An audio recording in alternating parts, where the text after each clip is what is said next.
Queria começar, Demauro, essa conversa dizendo que você não reparou que eu cortei meu cabelo. E De novo, assim você cortou? como de novo, eu cortei semana passada. Mas eu mandei Ué, o áudio.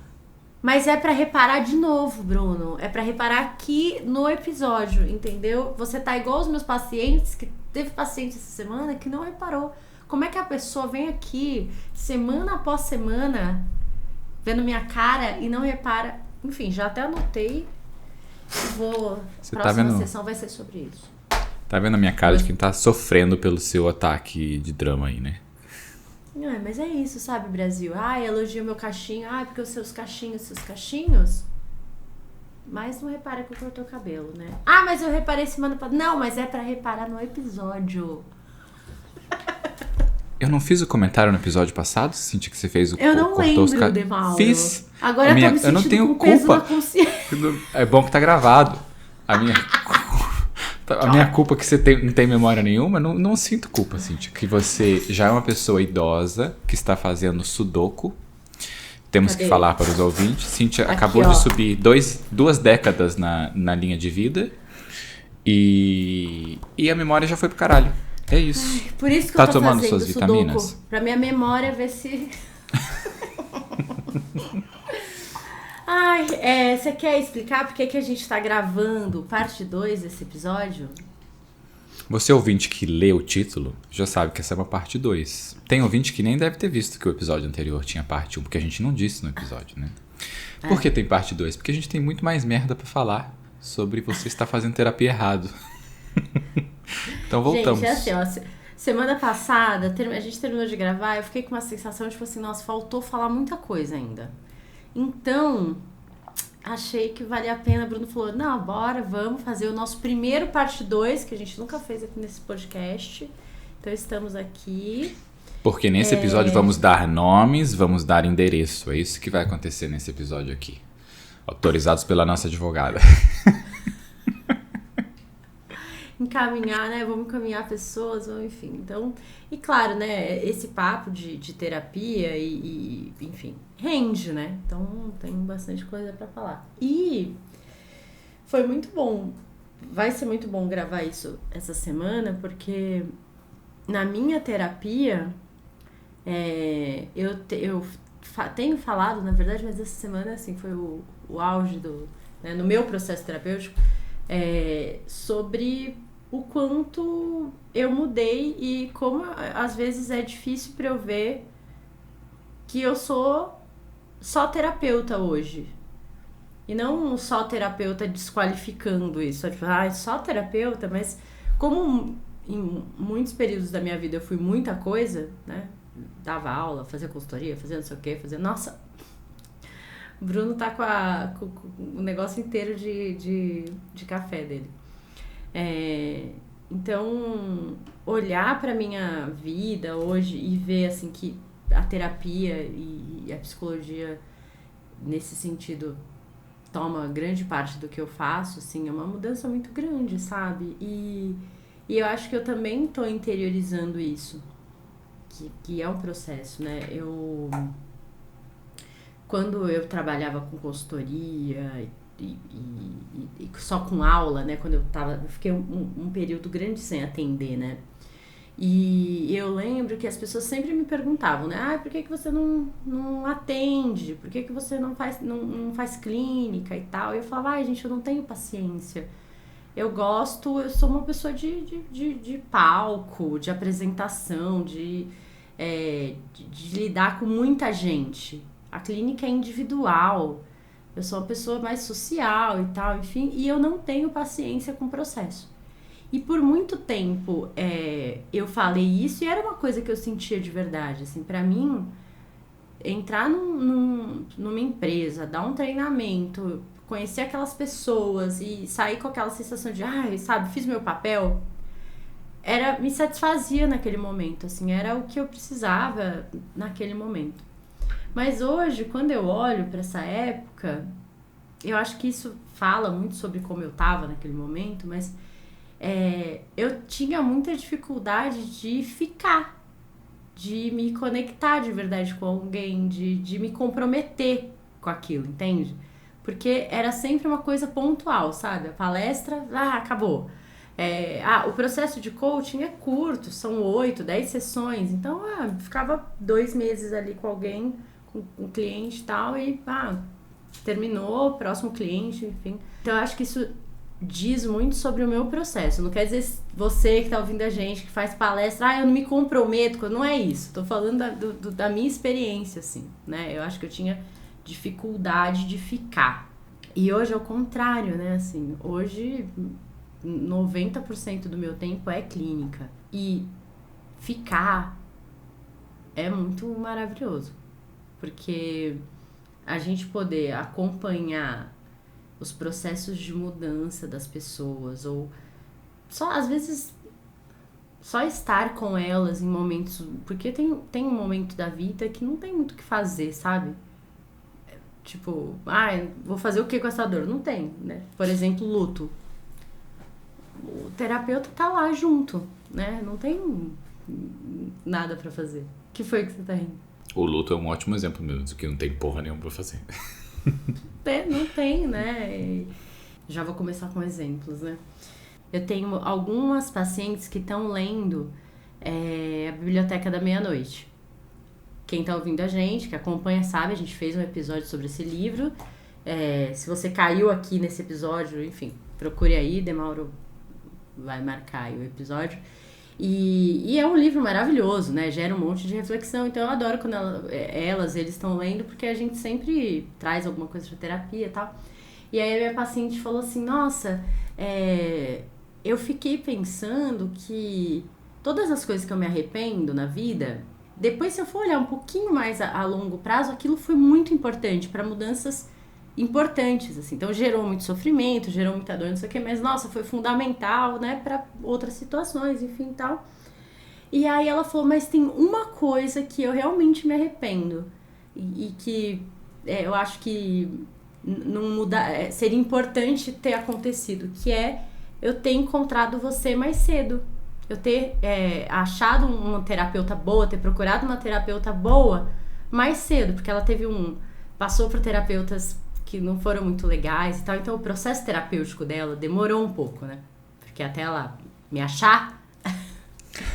E aí ela falou, eu acho que esse é um arrependimento que eu tenho, assim, de não ter achado você antes, né? E eu fiquei, enfim, super emocionada de saber, assim.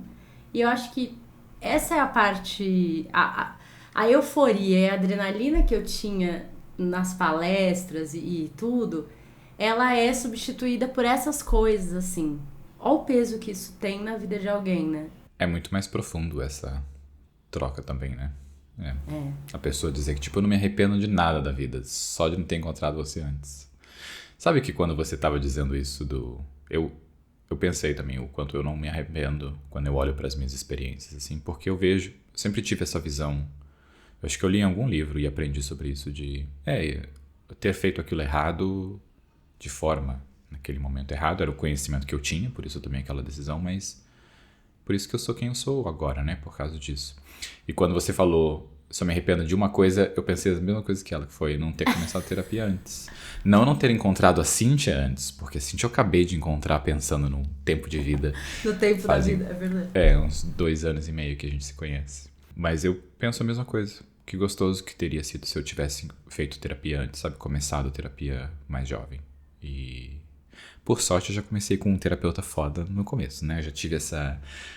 O sol olhou pra mim assim e disse, essa pessoa vai ter sorte na vida. E aí é isso, encontrei um terapeuta bom já na primeira. Vinculou, né? E foi e tal, enfim. A minha crise terapêutica do momento, sabe? E crise com todas as aspas, porque não é uma crise assim, mas é tão doido a gente se olhar e se reconhecer por muito tempo a partir de uma ótica e depois de um tempo isso mudar. A gente tem uma parte dentro da gente que fica buscando aquilo de novo, sabe? Tipo, mas não sei o que e tal. E o que eu trabalho, né, no meu processo terapêutico é em que momento que eu tô, o que eu tô buscando, o que me satisfaz de verdade, onde estão esses pontos de satisfação e onde estavam antes. Então, antes eu tinha uma vida que toda a minha energia estava no trabalho. Eu não tinha quase energia no relacionamento, sabe? Era assim, o que sobrar de energia fica, né, para essas coisas. Isso é uma pergunta que eu queria fazer para você, que engloba essa parte, que é justamente como a gente identifica que o processo terapêutico está surtindo algum efeito na nossa vida. Eu acho que primeiro você tem que lembrar, você tem que ter claro o motivo que te fez buscar a terapia, né? Então, normalmente a gente vai buscando alguma coisa específica.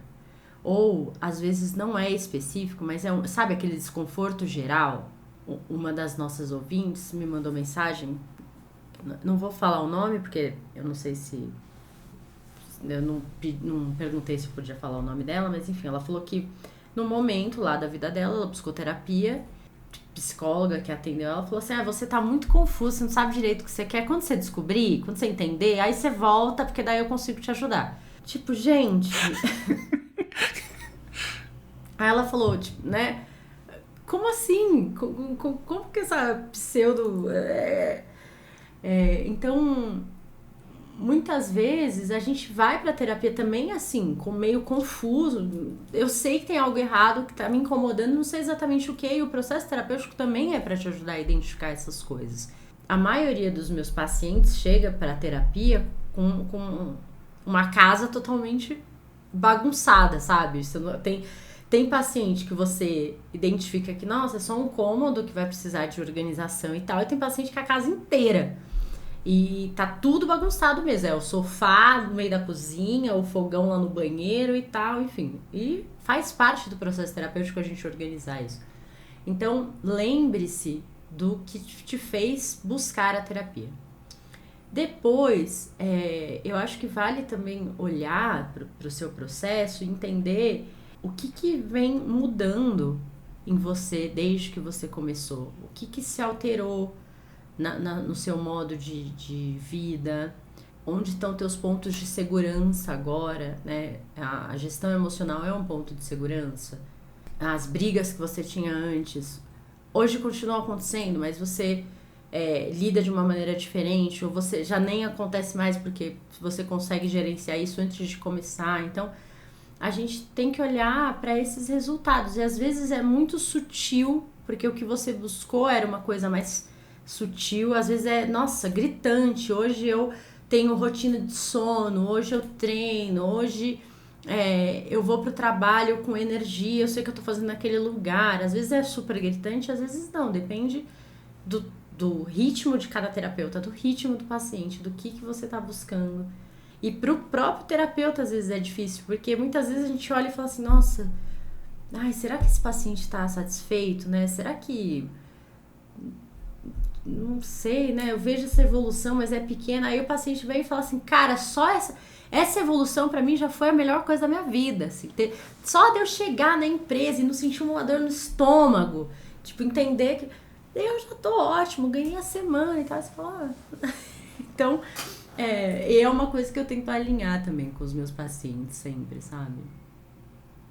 É isso, acho que essas são as pistas para que a terapia tá dando certo. Mas é isso, você mudou seu jeito de ver coisas, coisas foram alteradas em você? Se sim, legal, tudo muito certo. Você falando disso, eu vejo... É muito gostoso quando você tem aqueles momentos assim que você vê claramente a sua mudança, né? Quando acontece algo e você faz tal coisa e depois você se toca assim e fala, nossa, eu fiz tal coisa e foi tão natural de algo que anteriormente você não entendia, que você tinha medo. E eu lembro que eu, no começo da terapia, a minha casa bagunçada, eu acho que todos os cômodos estavam bagunçados, e usando o seu exemplo, sua metáfora. E eu lembro que o que eu mais tinha problema era eu tinha problema de me relacionar com as pessoas. Eu não conseguia me relacionar com ninguém, nem comigo mesmo eu não conseguia me relacionar. E eu não me sentia conectado com as pessoas, eu não me conectava, eu não sentia que elas se conectavam comigo, eu sentia que simplesmente tinha pessoas em minha volta, assim, sabe? Mas não existia nenhum tipo de conexão. E eu não me sentia amado, eu não sabia o que era sentir amor, o que era gostar, eu sabia o que era cuidar. e essa parte, sabe? Mas eu não sabia o que era essa parte do amor de uma forma tão mais pura e sem nenhum tipo de raciocínio nisso, sabe? Simplesmente você ama alguém, simplesmente você gosta de alguém, sem ter que pensar sobre isso, só porque aquela pessoa te faz bem. Eu vejo o quanto hoje é tão natural e gostoso pra mim gostar das pessoas e me sentir amado, me sentir com pessoas que gostam de mim, sabe? Que me amam e que eu amo elas e que eu digo pra elas isso. E como é gostoso quando alguém diz que me ama e eu sei que aquela pessoa não tem o hábito de dizer que ama alguém, sabe? Mas porque eu demonstro tanto e eu digo pra aquela pessoa, a pessoa diz e eu sinto assim que é algo tão gostoso, porque é uma mudança que aconteceu em mim, que foi muito longa pra acontecer essa mudança, pra chegar no momento que é hoje, mas de como ela também causa mudança em outras pessoas, sabe? Como a gente, de uma forma, é tão sincero que a outra pessoa consegue sentir essa sinceridade e consegue ser sincera também. Não vou dizer sem medo, porque deve existir medo. Mas é tão gostoso de ver essa mudança, é tão gostoso quando algumas coisas acontecem e tudo mais. E eu lembro de uma sensação quando você estava dizendo, eu lembrei que faz muito tempo que eu não sinto isso. Eu lembro quando eu era mais novo, eu sentia muito vontade de gritar, sabe? Vontade de gritar e sentia como se viesse entalasse na minha garganta. E eu vejo que hoje eu não sinto mais esse entalo, essa vontade de gritar. Porque hoje eu digo o que eu sinto, hoje eu falo o que eu penso. E quando eu era mais novo eu não dizia nada, eu engolia tudo que eu sentia e tudo que eu queria dizer. E eu consigo ver claramente como isso entalava na minha garganta, porque eu precisava pôr pra fora, eu precisava expressar o que eu sentia e não conseguia. E hoje é tão natural pra mim fazer isso que eu não sinto mais esse entalo, sabe, na garganta. E você usar alguma palavra que você usou me fez lembrar como era uma sensação horrível. Essa sensação de querer gritar, sabe? E era, sei lá, acontecia muito, muito frequente. Atender alguém, assim, por um tempo maior. Aliás, não precisa ser um tempo maior. Às vezes, em pouco tempo, a gente já tem essa sensação. Sabe quando você assiste alguém treinar alguma coisa, tipo, andar de patins, você vê a pessoa cair, levanta, não quero mais essa merda, aí volta, não sei o que, ou jogar basquete, que seja. E aí quando a pessoa acerta a cesta, ou quando ela faz a manobra do skate certinho e tal, não tem como você não ficar alegre, e você não ficar empolgado, e você não ficar, caralho, sabe, assim. E o processo terapêutico, ele é muito assim. Você vê a pessoa toda semana reclamar de uma coisa. Então, imagina pro seu terapeuta que conheceu você com a casa toda bagunçada, com esse grito entalado desde criança, ouvir você numa sessão falar, nossa, eu virei pra fulana ou pra fulano tal, e falei que amava, e foi natural, e eu fiquei tão feliz. É tipo a vitória do mês, sabe? Fala, caralho, puta que coisa maravilhosa. E não é só também sobre o resultado. Porque muitas vezes a pessoa ela não conseguiu ainda fazer a cesta e tal. Mas ela fala, eu fiquei até o final no jogo, eu não desisti, eu fiquei lá, não fiz nenhuma cesta, mas eu tava lá, eu tentei todos os momentos, todas as chances. Não foi ainda que aconteceu, né? E aí essa semana, na terça, eu terminei de atender, terça-feira eu atendo até às 8, né? Aí o Lu já tava vendo TV e tal, aí eu deitei assim no sofá, tava cansada e tal, mas aí eu falei, nossa, eu tô... Tipo, as minhas sessões hoje foram perfeitas, assim, sabe? Meu dia foi muito perfeito. Aí o Lu falou assim, mas o que é uma sessão perfeita? Tipo, seus pacientes já podem ter alta, assim, né? Aí eu também não sabia explicar o que era essa sensação de que, nossa, deu tudo certo, foi tudo perfeito. Aí eu fiquei pensando, eu falei, na verdade, não é isso, assim, tava, enfim, todo mundo com problema, coisas sérias acontecendo e tudo, mas sabe quando o paciente já tá naquele momento que ele consegue se analisar, que tem um ping-pong mesmo na sessão, sabe? Que a gente tá ali, que a gente já chegou no momento de consciência dele, que a gente tá trocando o tempo inteiro. Ele fala ali o que ele precisa, o que ele tá pensando, e eu penso aqui, vai, aquilo flui. Não quer dizer que a gente resolveu o problema, não foi o caso, assim, nossa, saímos da sessão com uma solução perfeita. Mas essa troca, esse processo de consciência e tal, e como eu atendo, na terça eu tenho pacientes que eu já atendo bastante, assim, há um certo tempo, né? São pacientes que já estão naquele processo de se pensar com muito mais clareza, já trazem, né, as situações com muito mais consciência. E isso é muito satisfatório. Às vezes não é uma cesta ainda, mas a pessoa tá tão perto que você já tá vibrando junto, assim, sabe? Eu gosto muito como tem a internalização do psicólogo na nossa cabeça, né? Das perguntas. Quando acontece alguma coisa, você vai e se pergunta: por que você está se sentindo assim? Por que isso está acontecendo? De onde vem isso? Aí você começa a pensar você mesmo e você já leva mastigado, né? Na sua sessão de terapia. Quando você mesmo já não tem uma realização, porque aquilo que acontece é exatamente o que acontecia nesse outro lugar aqui. E você consegue pegar esse bloco e é isso, vem daqui que vem isso. Por isso que eu faço desse jeito. Por isso que eu sinto isso. Por isso que acontece essa coisa. É muito legal. É muito legal.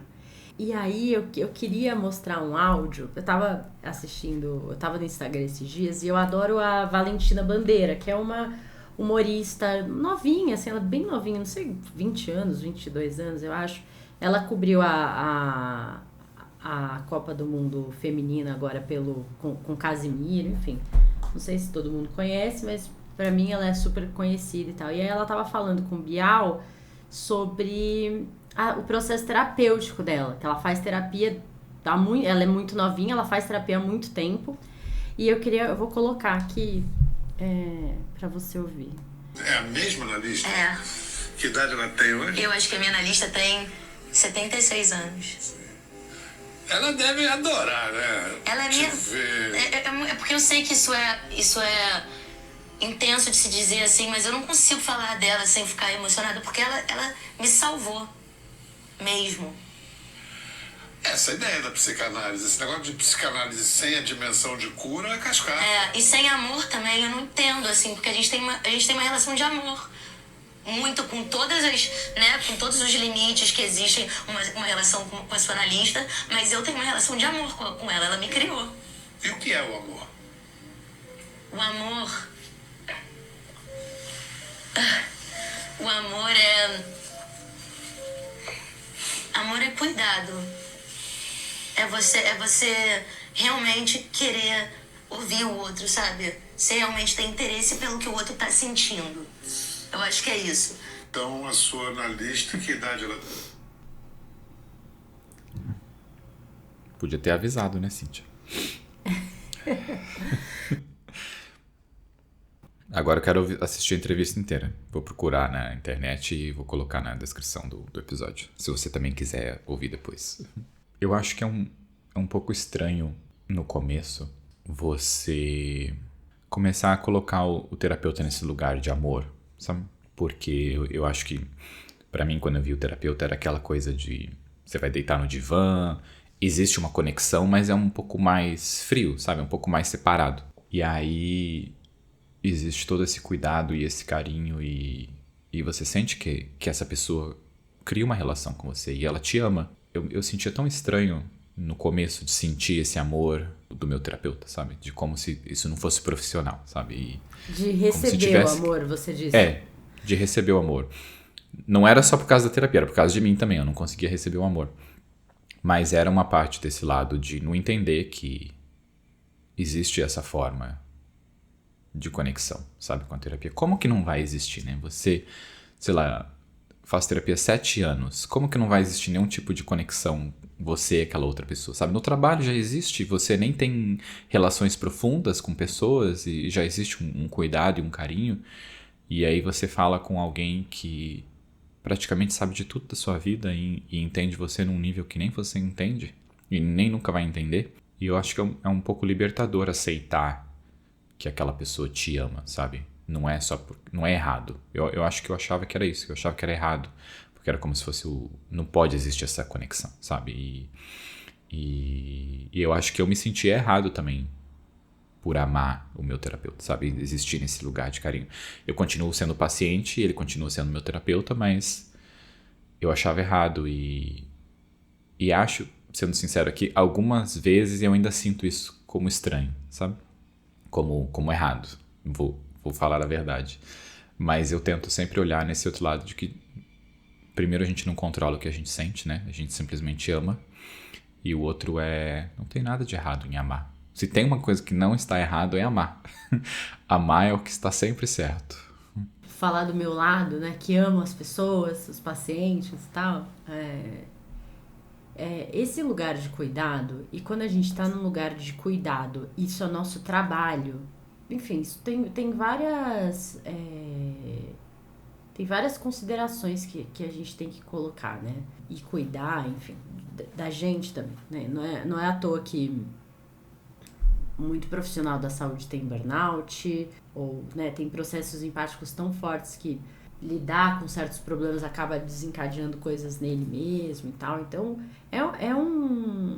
a gente tem que se cuidar também para cuidar do outro, e tem que se cuidar muito. Mas não tem como não amar o paciente. Não tem como você... E vale reforçar, eu sei que vocês estão entendendo, mas assim, não é... Tô apaixonada pelo paciente, isso daí é um problema. A gente tá falando desse amor profundo mesmo, desse amor no lugar de quem tá cuidando de alguém toda semana, de quem tá olhando pra vida de alguém toda semana, de quem tá vendo essa pessoa crescer, ou vendo essa pessoa sofrer.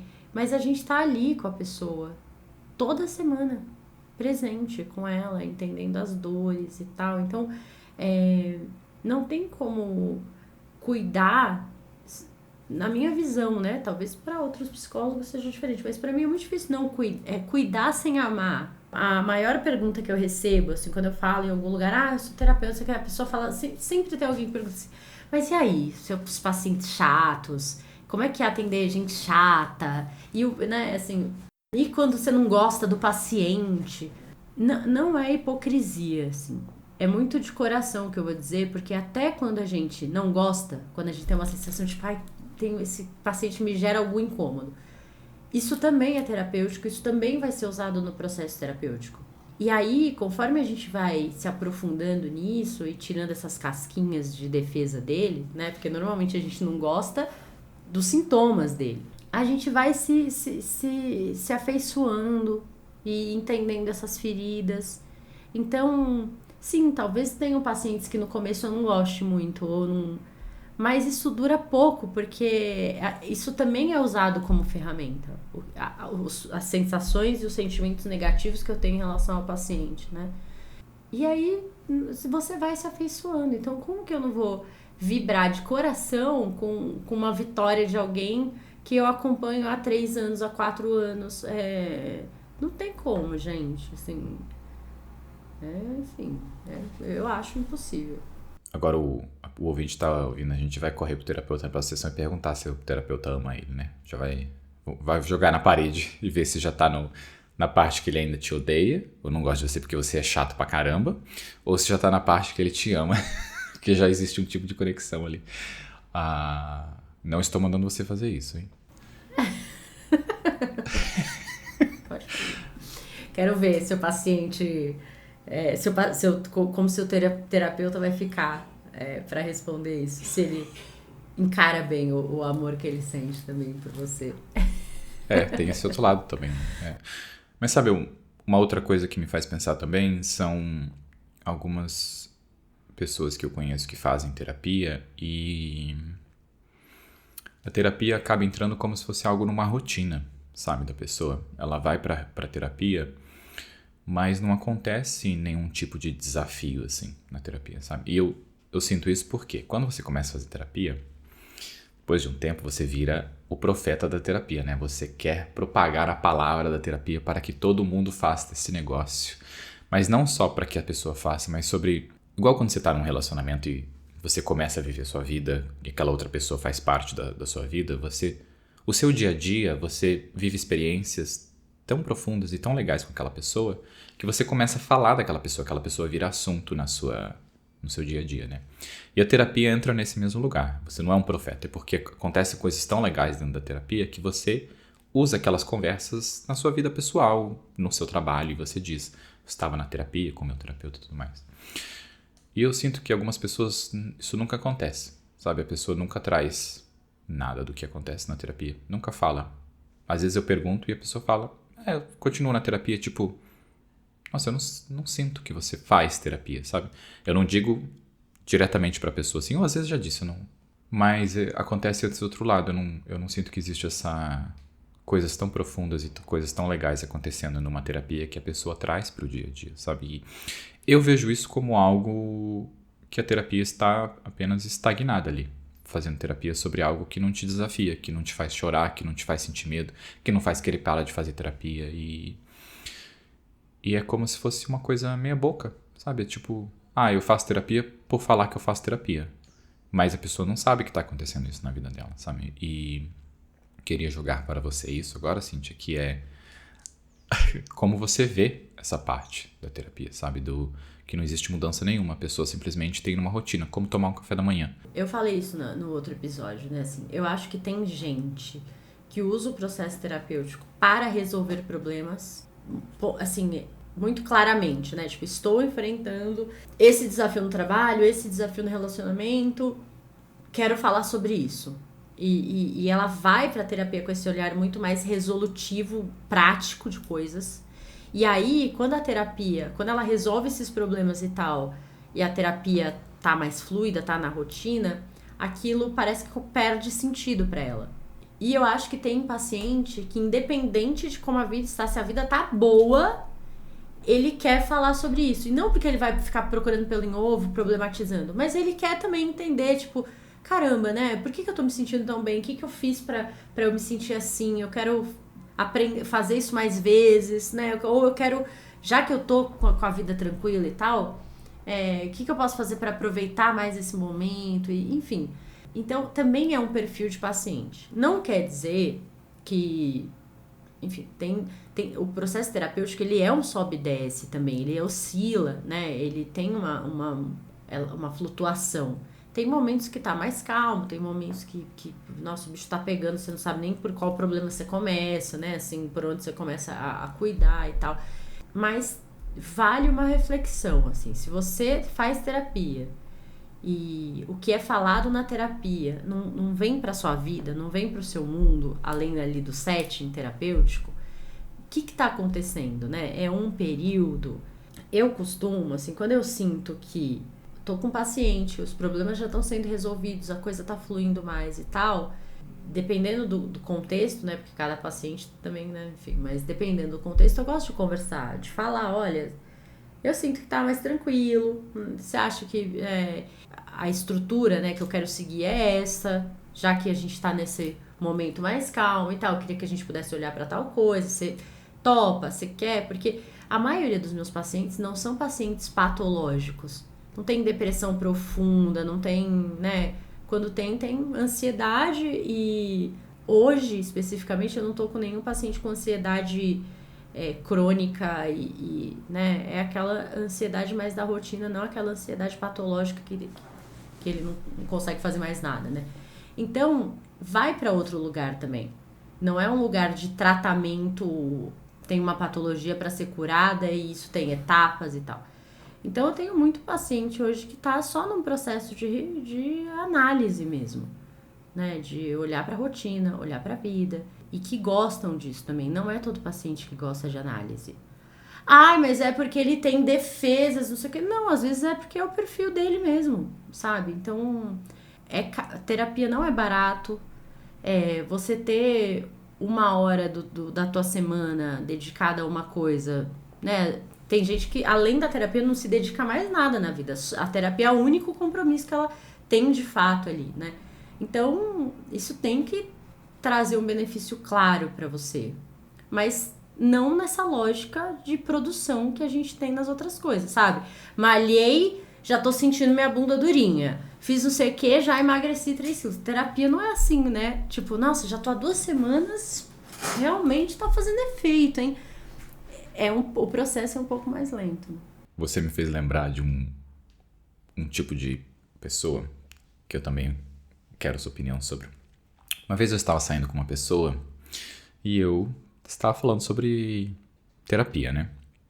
E aí eu perguntei se ela fazia terapia e ela falou que não fazia porque ela era uma pessoa que lia muito sobre psicologia e não sei o que lá. E sempre que ela a Cíntia já colocou a mão na testa aqui. Ela lia muito sobre sobre os filósofos, sobre psicologia, e toda vez que ela ia falar com algum terapeuta, ela achava o terapeuta muito fraco. Quer dizer o quê? Que ela, alguém que não estudou nada, ela só lia, ela se achava superior aos terapeutas porque eles eram fracos. E como é isso, Cíntia? Como é essa pessoa que... Porque você, ouvinte, eu queria também fazer um ponto aqui, que é o terapeuta também faz terapia. Ele estuda a vida inteira, ele fez 300 anos e ele faz terapia. Porque a gente não resolve as coisas sozinho.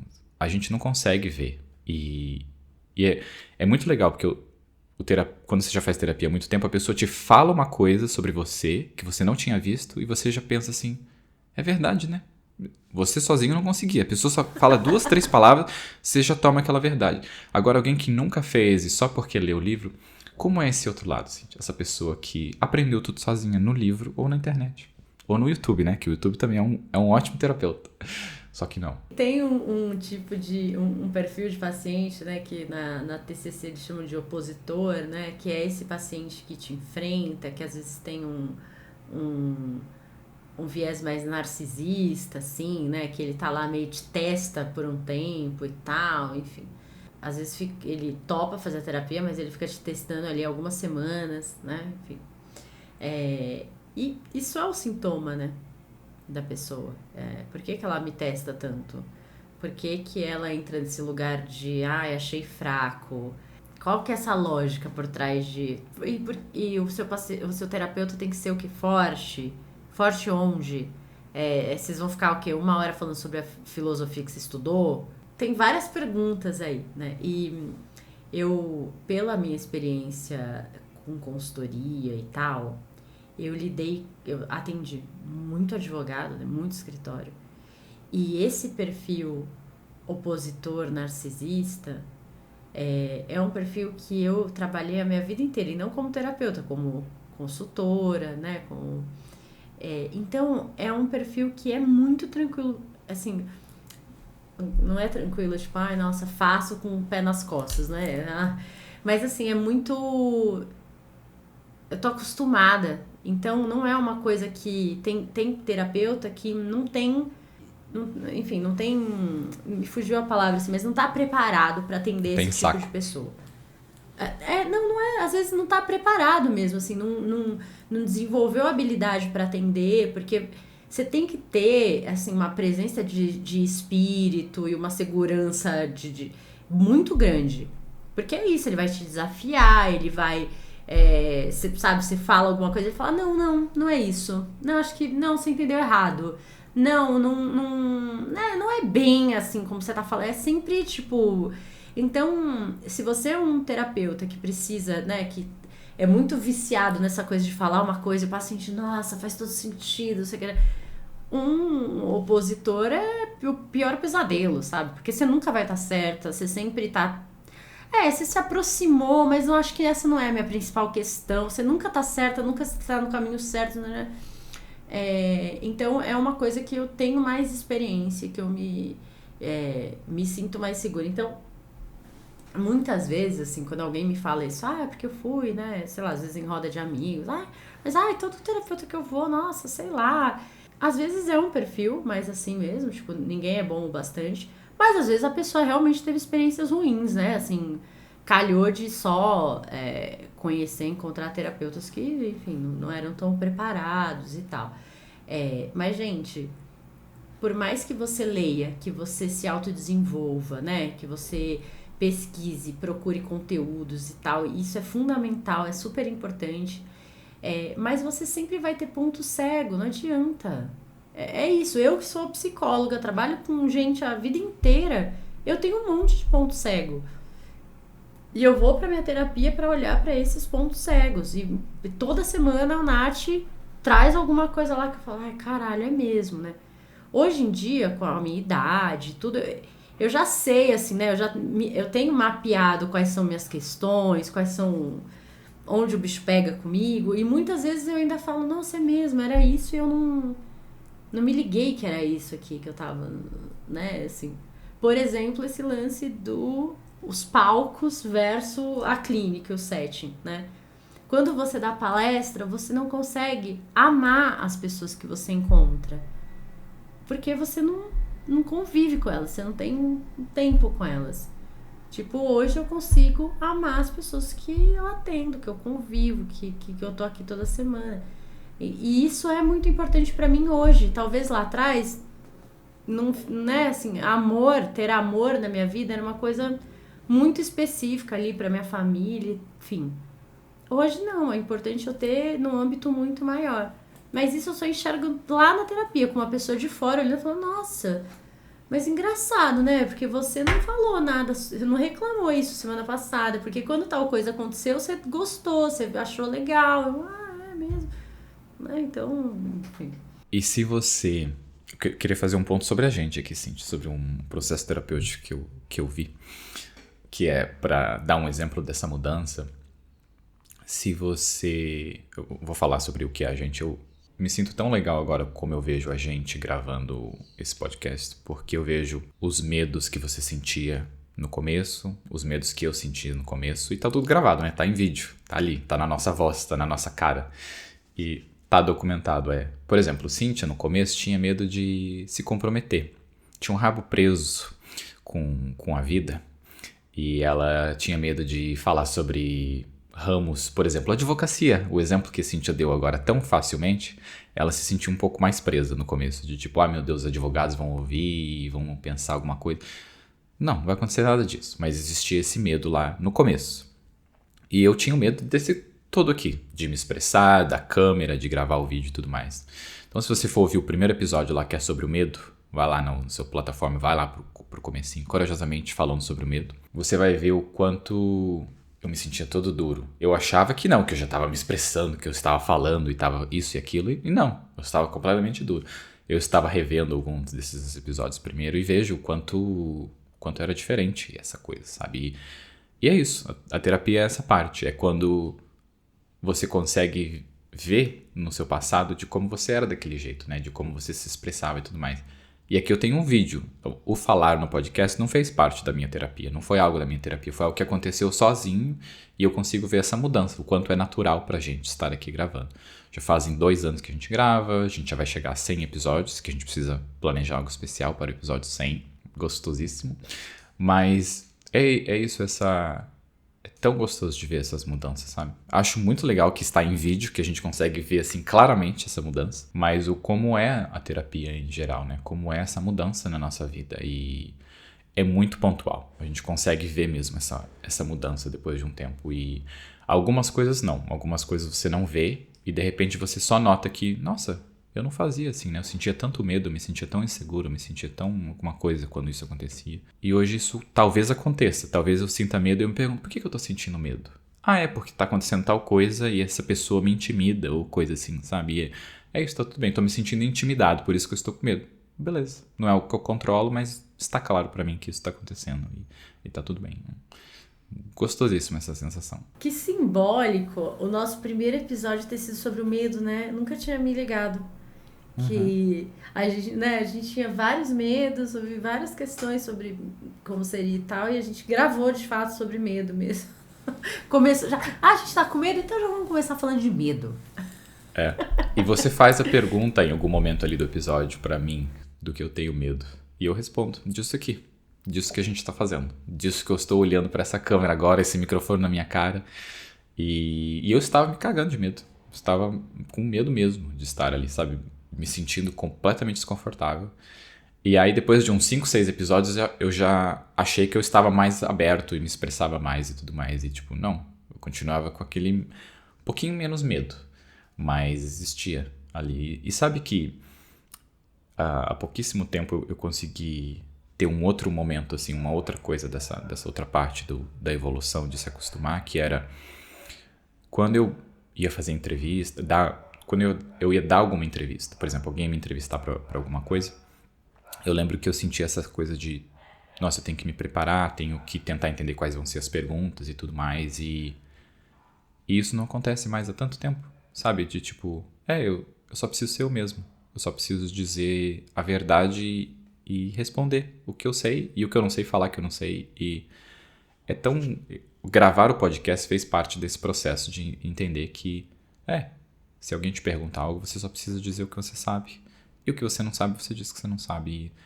E é tão gostoso de eu não me sentir mais nesse local de que eu preciso me preparar para esse tipo de coisa, sabe? De simplesmente eu já estou preparado, porque não tem nada que eu diga que é errado, porque o que eu sei é certo para mim. E, claro, se você fosse fazer um teste de matemática, tem certo e errado, mas perguntas sobre as coisas é tanto sobre a experiência, né? E, enfim, algo que eu senti há pouco tempo, essa sensação, que era algo que eu me sentia preso antes, de como se eu tivesse que me preparar para esse tipo de cenário, e hoje eu não sinto isso nesse mesmo local. Não vem um local de medo ou de me sentir perdido, sabe? Esses dias eu gravei eu dei uma aula com um amigo meu de bastante tempo e tal, que trabalha com autodesenvolvimento também e tal, e aí depois, como fazia um tempo que eu não dava uma aula e tal, depois a gente ficou conversando, ele pedi pra ele me dar um feedback e tal. E aí ele falou assim, claro que não é nada demais, assim, não foi gritante tudo, mas te senti um pouco mais tímida, um pouco, talvez, como eu já vi muitas palestras suas e tal, enfim, nessa aula eu te senti um pouco mais tímida, ele usou essa palavra, assim, né? Nada gritante, mas um pouco mais e tal. E aí eu tava conversando com o Nath sobre isso, e aí ele falou, a gente falando sobre as aulas, sobre como que eu me organizo pra montar uma aula, o que é importante pra mim e tal, não sei o que, né? Aí ele falou assim, nossa, mas quando eu escuto Corajosamente, que Nath nos escuta, beijo Nath, maravilhoso, aquilo é tão você, e o Bruno parece, ele não te conhece, né, mas parece ser tão o Bruno, não acho que vocês estão seguindo um roteiro ali. Porque eu falei pra ele que eu nunca improvisava, assim, eu nunca dei aulas ou fiz palestras de improviso. Sempre eu crio uma estrutura, tenho sabe? E tal, enfim. E que isso não é o meu perfil. Olha que loucura, né? Eu venho toda semana aqui, gravo, às vezes a gente tem um roteiro direcionador, mas assim, é tudo no improviso, né? Mas aí eu falei pra eles, eu não tenho, o meu perfil é fazer o negócio Aí ele falou, nossa, mas não é o Corajosamente, você segue um roteiro certinho ali no Corajosamente, né? Porque aquilo é tão você, assim, tão espontâneo e tal. Aí eu, falei, Nath, talvez hoje em dia eu não siga tanto. E é isso, gente, é uma coisa óbvia, sabe? Que muitas vezes sai do nosso ponto de visão, tem que ter alguém ali fora olhando, né? Eu sinto isso também eu acho que o começo do podcast eu me preparava muito mais. E quando eu me preparava muito, não era eu absorvendo aquele conhecimento, era mais escrevendo um roteiro, os pontos que eu queria dizer e tudo mais. Então, eu me sentia como se, para fazer certo, eu tenho que fazer desse jeito. E aí hoje, o que acontece, você dizendo isso me fez ter essa reflexão, que é justamente, eu estudo pro tema, mas eu entendo o que eu tô estudando, né? Eu coloco alguns pontos só para me lembrar, porque eu vou esquecer de alguns pontos que eu quero dizer. Mas não é porque eu preparei um roteiro para seguir o roteiro, é muito mais para me guiar para dizer o que eu sinto e o que eu acredito. E eu acho que isso também é algo que é muito libertador, né? Que é a gente dizer o que a gente sabe, né? Sem precisar escrever um roteiro completo. Existem podcasts onde a pessoa lê tudo que tá no roteiro, ela prepara o coisa todo, o episódio todo. O texto todo, né? O texto todo. E eu acho que eu me sinto um pouco desconectado daquilo, sabe? Ele soa muito certo. Ele não soa como... Não estou dizendo que a gente é melhor, mas eu prefiro muito mais essa coisa da conversa sincera, sabe? Da conversa acontecendo nesse momento, como tá acontecendo aqui. E a terapia é isso também, né? A terapia é a gente de verdade, as nossas relações no mundo é a gente de verdade. A gente não tem um roteiro que a gente segue. Quando a gente acha que tem, e eu achava que tinha um roteiro antes que tinha que seguir, era muito doloroso, sem eu perceber que era doloroso, porque era justamente, tem o certo e tem o errado. E não tem o certo e não tem o errado. Você ser você mesmo é o certo. Você seguir um roteiro é o errado. Porque o roteiro não é você, não adianta você escrever ali, não é sincero, não é honesto. E eu acho que eu sinto um pouco isso no podcast, assim, que eu escuto que tem roteiro, sabe? Que o roteiro é muito perfeitinho. Tem partes que a pessoa segue um roteiro e depois ela debate sobre aquilo e tal. Aí eu acho legal, porque ela, como se fosse trazer uma leitura, e aí ela faz uma reflexão mais humana. E a interação humana é isso, né? E é muito legal de pensar que a gente vive a nossa vida inteira olhando para o rosto de um ser humano e tendo interação com um ser humano. A gente sabe quando a pessoa não está sendo... ela está sendo robótica, a gente se sente desconfortável. A gente não pode não saber claramente, mas a gente se sente desconfortável, não sente uma conexão. Que é justamente porque a pessoa está seguindo um roteiro e está tentando fazer tudo certinho. E porque eu já fui muito essa pessoa, eu acho que eu ainda sinto ainda mais uma tentativa de fugir quando alguém está sendo tão roteirizado, assim, sabe? E eu percebi, assim, que essa minha resposta, ela tava super no automático. Porque por muito tempo, essa foi a minha resposta. Porque por muito tempo, eu de fato... Quando você dá aula, quando você tem um compromisso de conteúdo, né? Porque você é contratado para entregar certo conteúdo. Então, eu estruturava o meu conteúdo daquela maneira e tal, não sei o quê. Só que se eu for pensar nos meus últimos, 3, 4 anos... Cara, o Nuas e Cruas, ele era roteirizado porque a gente tinha convidados e tudo, mas era, sabe Deus ali, né? Assim, a gente tinha um norte, mas tudo podia acontecer. A gente tava respondendo e interagindo com quem tava assistindo a live e tal, não sei o quê. Tinha muito improviso. O swing meditativo era, nossa senhora, totalmente improviso. Clube do Livro... O Corajosamente e tal. Então, eu também tô nesse processo de entender. E a clínica? Porque você não tem como roteirizar um atendimento. Você não sabe o que o paciente vai trazer. Você pode até ter uma ideia, assim, vou começar falando das tarefas da semana, do que se ele fez, Eu gosto sempre de trazer na última sessão, né? Lembra? A gente falou de tal coisa, blá, blá, blá, e vai. Mas, assim, sabe Deus o que vai vir ali. Então... a minha vida hoje é uma vida de improviso, sim. E pra mim é muito surpreendente ver que eu tô surfando bem nisso, sabe? Porque eu não sei se você já acompanhou, já viu, quem trabalha com stand-up, às vezes as pessoas acham que aquilo né, assim... A coisa é feita de uma maneira pra parecer que ele tá improvisando, que ele tá... enfim, né? Mas o que ele faz por exemplo, se ele tem uma parte do show dele que ele fala com a plateia, que ele pergunta nome pra plateia e tal, ele já tem na cabeça dele uns 5 caminhos pré-desenhados. Se o nome for feio ou engraçado, se a pessoa não emburrar e não quiser falar o nome, se a pessoa falar o nome for muito... Então ele já cria caminhos ali, ele tem muitos caminhos desenhados pra o que ele vai fazer, né? Ele treina vários tipos de piada antes, ele tem um repertório de historinhas ali e tal, e o improviso tá em como ele vai organizar aquilo quando ele estiver no palco, mas ele se preparou antes, de alguma maneira ali, né? E eu acho que o processo terapêutico é muito parecido com isso. Eu vou estudar várias coisas, eu vou estudar várias ferramentas, eu vou ter aqui um repertório. Mas eu não sei o que meu paciente vai querer, vai precisar naquela sessão. Talvez seja exatamente aquela ferramenta que eu não lembro direito como faz, com o exercício, sei lá. Daí eu falo, não, espera, semana que vem a gente olha isso. Às vezes você precisa de uma ferramenta, você precisa de um apoio.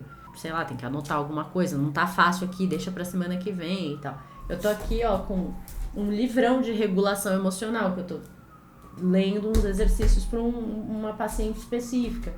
É assim, sabe? Tipo, a vida é um grande improviso. Beijo, ficamos por aqui.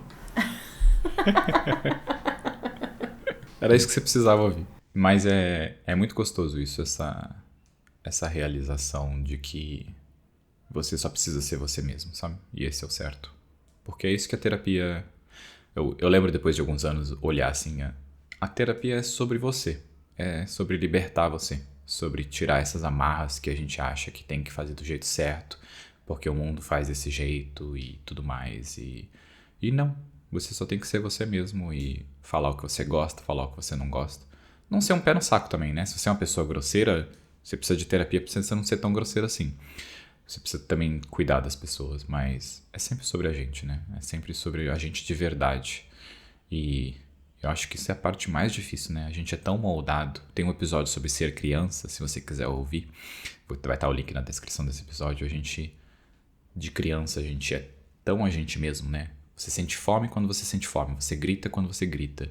Você sente sono quando você sente sono. E a gente vai aprendendo que A hora de comer é tal coisa, a hora de dormir é tal coisa. E tudo vai moldando a gente por um caminho. E a gente segue a nossa vida assim, procurando qual é o caminho. Você começou um trabalho, você procura qual é o caminho certo e começa a seguir aquele caminho certo. E tipo, não tem caminho certo. Claro, existe um processo e tudo mais, mas a vida é 360, né? Não é uma rua que tem uma bifurcação, não.